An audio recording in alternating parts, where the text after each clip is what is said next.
ขึ้นนะขึ้นได้ใจเย็นๆรอยังนอนหลับธรรมดาเนี่ยไปเรื่อยๆไป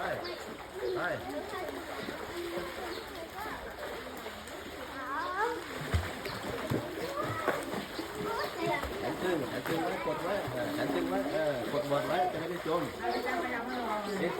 อีกเนี่ยมาติดลำตัวขาขึ้นมาขาต้องลอยอย่างนี้1 2 3มาที่ขามาแขนติดลำตัวไว้นะโอเคเยี่ยมมากนะ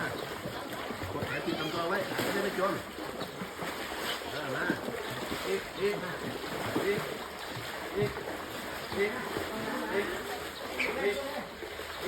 แขนติดลำตัวไว้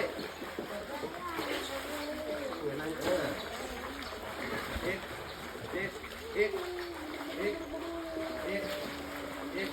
โอเคเยี่ยมมาก